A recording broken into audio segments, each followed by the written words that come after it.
Hello friend, જય શ્રી કૃષ્ણ. મારી ચેનલમાં તમારું સ્વાગત છે. આજે આપણે બનાવશું વડાપાઉં. તો ચાલો બનાવીએ. સૌપ્રથમ આપણે અહીંયા 500 ગ્રામ જેટલા બટેકા બાફી લીધા છે. તમે જોઈ શકો છો. હવે આપણે છાલ ઉતારી નાખશું. તમે જોઈ શકો છો અહીંયા આપણે બટેટાને છાલ ઉતારીને આ રીતે બટેટાને મેશ કરી લીધા છે. હવે આપણે વડા બનાવવા માટે મસાલો રેડી કરશું. તો અહીંયા આપણે 2 મરચી અને 2 મરચાં લઈ લીધા છે. એને આપણે ખાવણીમાં નાખી દઈશું. તમારે જેટલું તીખું કરવું હોય એટલા તમે મરચી નાખી શકો છો. અને એક નાનો ટુકડો આપણે આદું નાખી દીધું છે. પછી 10 થી 12 કળી લસણની નાખી દઈશું. ત્યાર પછી આપણે 5 થી 7 પાન મીઠા લીમડાના નાખી દઈશું. આનાથી સ્વાદ એકદમ મસ્ત આવે છે, એટલે તમારે મીઠા લીમડાના પાન નાખવા જ. પછી આપણે થોડી કોથમરી લઈ લીધી. હવે આપણે ઢાંકણ દઈને મિક્સરમાં ગ્રાઇન્ડ કરી નાખશું. તો તમે જોઈ શકો છો અહીંયા આપણે ગ્રાઇન્ડ કરી નાખ્યું છે. આ રીતે આપણે અધ કચરું પીસવાનું છે, વધારે નથી પીસવાનું. હવે આપણે વઘાર કરવા માટે એક તપેલી લઈ લીધી છે. એમાં આપણે 3 ચમચી જેટલું તેલ નાખી દઈશું.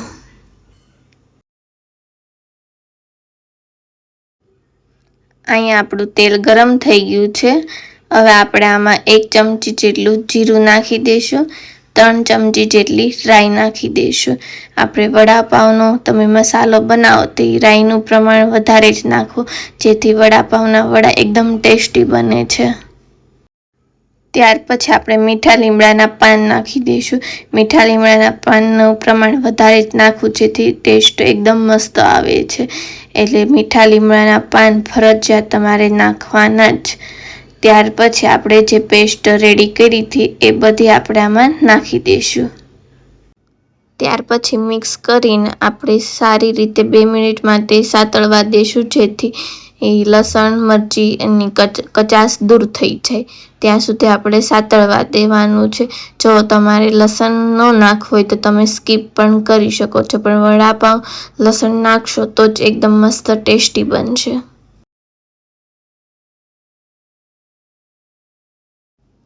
તમે જોઈ શકો છો અહીંયા આપણો મસાલો સારી રીતે સતળાઈ ગયો છે. હવે આપણે આમાં હળદર નાખી દઈશું. તો 2 ચમચી જેટલી હળદર નાખીશ અને 1 ચમચી જેટલું આપણે જીરું નાખી દઈશું.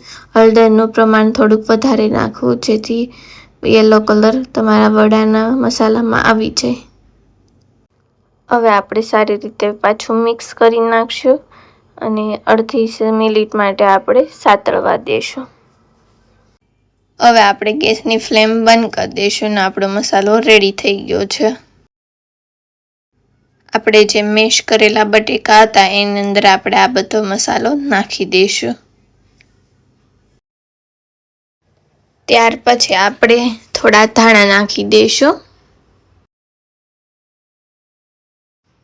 હવે આપણે સારી રીતે મિક્સ કરી નાખશું. જો તમે બાફતી વખતે મીઠું ઓછું નાખ્યું હોય તો અહીંયા તમે મીઠું નાખીને સ્વાદ બેલેન્સ કરી શકો છો.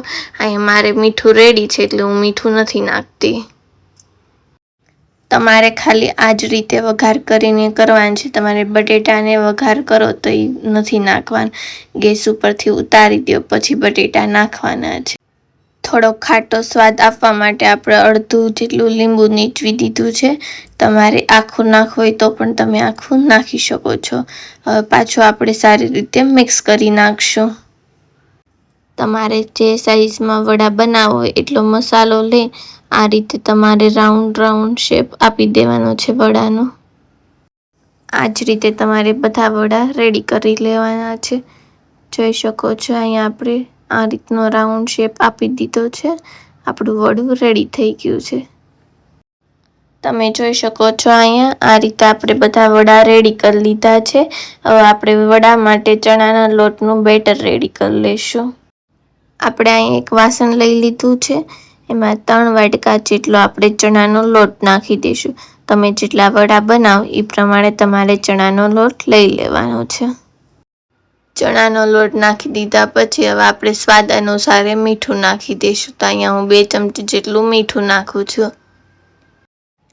અને 2 ચમચી જેટલો ચોખાનો લોટ નાખીશ, જેથી આપણા વડામાં તેલ પણ ન રહે અને થોડા કરકરા જેવા વડા રેડી થાય. એટલે હવે આપણે આમાં થોડુંક પાણી નાખીને હલાવતા જઈશું. એકહારે આપણે વધારે પાણી નહીં નાખીએ, જરૂરિયાત પ્રમાણે આપણે થોડુંક પાણી નાખીને હલાવતા જઈશું.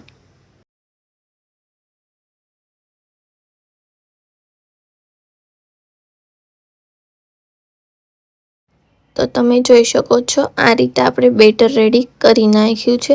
હવે આપણે સાઈડમાં મૂકી દઈશું અને આપણે ચટણી બનાવી નાખશું. અહીંયા આપણે વડાપાઉં સાથે ખવાય એવી ગ્રીન ચટણી બનાવશું. તો મિક્સર જાર લઈ લીધું છે, એમાં આપણે ધાણા નાખી દીધા છે. તમારે જેટલા પ્રમાણમાં ચટણી બનાવે એટલા પ્રમાણમાં તમે ધાણા નાખી શકો છો. ત્યાર પછી આપણે એમાં આદુના ટુકડા એકાદા 2 નાખી દઈશું.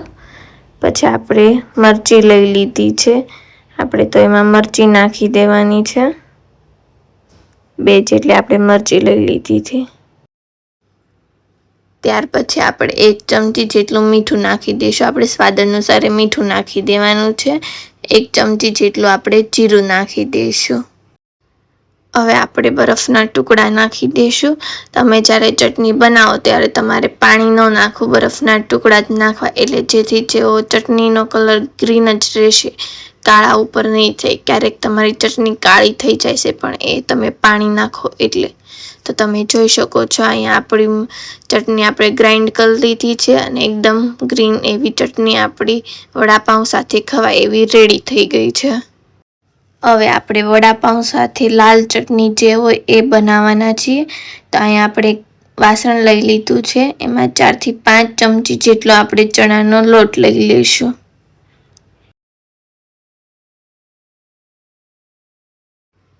લોટ લઈ લીધા પછી આપણે આમાં 2 ચમચી જેટલી હળદર નાખી દઈશું.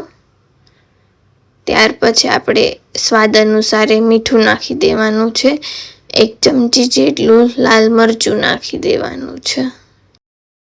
ત્યાર પછી આપણે આમાં થોડુંક પાણી નાખીને, બહુ પતલું નહીં જાડું નહીં, આપણે બેટર રેડી કરી નાખશું. આપણે આને તેલમાં નાની કળી જેવી આપણે ગોળી પાડવાની છે. એ રીતનું આપણે તો બેટર રેડી કરશું. તો તમે જોઈ શકો છો આ રીતે આપણે બેટર રેડી કરી લીધું છે. આપણે અહીંયા એક કડાઈ લઈ લીધી છે, એમાં તેલ ગરમ કરવા મૂકી દીધું છે. તમે જોઈ શકો છો આપણું તેલ ગરમ થઈ ગયું છે. હવે આપણે હાથેથી આ રીતે છૂટી ગોળી પાડી દેવાની છે. આપણે નાની પાડવાની છે, એટલે આ રીતે આપણે બેટર નાખી દેવા, એટલે નાની ગોળી આપણી રેડી થઈ જશે. આપણે બેટર નાખી દીધા પછી હવે આપણે 2 મિનિટ માટે ચડવા દઈશું. ગેસની ફ્લેમ આપણે લો રાખશું. આપણે કરી એવી ગોળી રેડી કરી લેવાની છે. તમે જોઈ શકો છો 2 મિનિટ થઈ ગઈ છે અને અહીંયા આપણે રેડી થઈ ગયું છે. તો હવે આપણે જારની મદદથી તેલને તારીને આપણે બહાર કાઢી લઈશું. આ રીતે તમારે બધી રેડી કરી લેવાની છે. એની સાથે જ હવે આપણે 10 થી 12 લસણની કળી લઈ લીધી છે, એને આપણે જારમાં નાખીને આ રીતે તળવા દઈશું 2 મિનિટ માટે.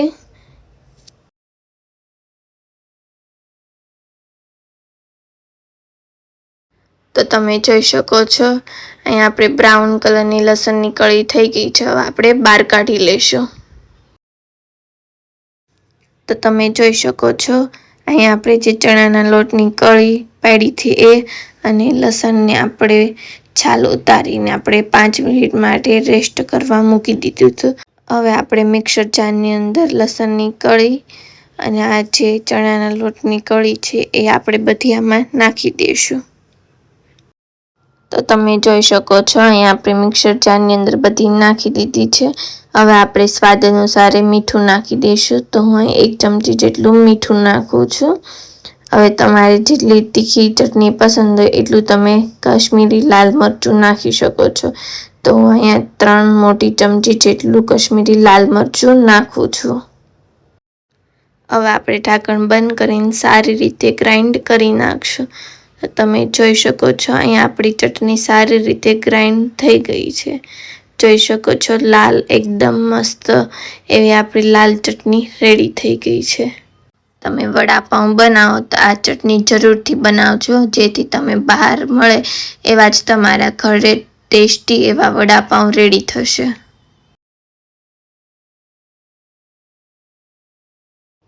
હવે આપણે જે વડા માટે બેટર રેડી કરી લીધું હતું એ આપણે લઈ લીધું છે. એમાં આપણે 1 ચમચી જેટલો ખાવાનો સોડા નાખી દેવાનો છે, કાં તમે ભજીયા માટે વાપરો એ પણ તમે નાખી શકો છો. હવે આપણે આમાં થોડુંક ઉપર પાણી નાખીને એક સાઈડના જ ભાગમાં આપણે સારી રીતે મિક્સ કરી નાખવાનું છે. જ્યારે તમારે વડા તળવા હોય ત્યારે જ તમારે ઉપરથી સોડા નાખવો, એની પહેલાં અગાઉ ન નાખી દેવો, તો તમારા વડા ફૂલશે નહીં. તો તમે જોઈ શકો છો આ રીતે આપણું બેટર રેડી છે. હવે આપણે વડા તળશું. તમે જોઈ શકો છો આપણે એક કઢાઈ લઈ લીધી છે, એમાં આપણે તેલ ગરમ કરવા મૂકી દીધું છે. તમે જોઈ શકો છો આપણું તેલ ગરમ થઈ ગયું છે.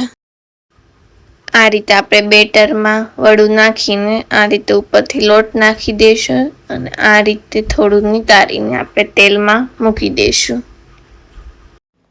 આ જ રીતે આપણે 3 થી 4 વડા એકસાથે મૂકી દઈશું.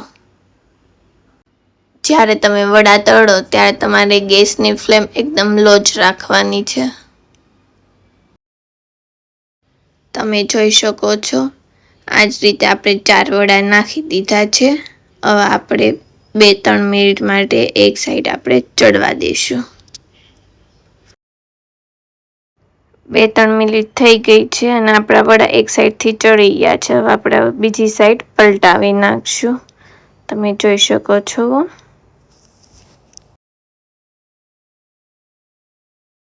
આપણે બીજી સાઈડ 1 થી 2 મિનિટ માટે ચડવા દઈશું.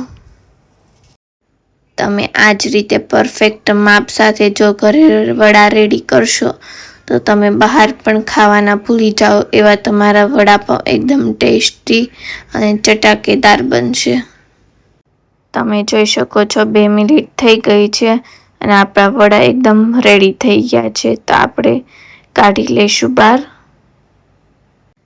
તમે એક વખત ઘરે બનાવશો તો બહારના પણ ભૂલી જાઓ એવા તમારા વડાપાઉં એકદમ મસ્ત બનશે. તો તમે જોઈ શકો છો આ જ રીતે આપણે બધા વડા રેડી કરી લીધા છે. અહીંયા આપણે વડાપાઉંના પાઉં લઈ લીધા છે અને વચ્ચેથી કટ કરી નાખ્યા છે. હવે આપણે જે લાલ ચટણી રેડી કરી હતી એ આપણે લગાવી દેવાની છે. તો તમે જોઈ શકો છો આ જ રીતે આપણે 2 વડાપાઉંમાં લગાવી દીધી છે. હવે આપણે 2 વડાપાઉંમાં આ રીતે વડું મેકીને દબાવી દઈશું. હવે આપણે પાઉંને પેક કરી દઈશું આ રીતે. અને ઉપરથી આપણે પાછી લાલ ચટણી નાખી દઈશું.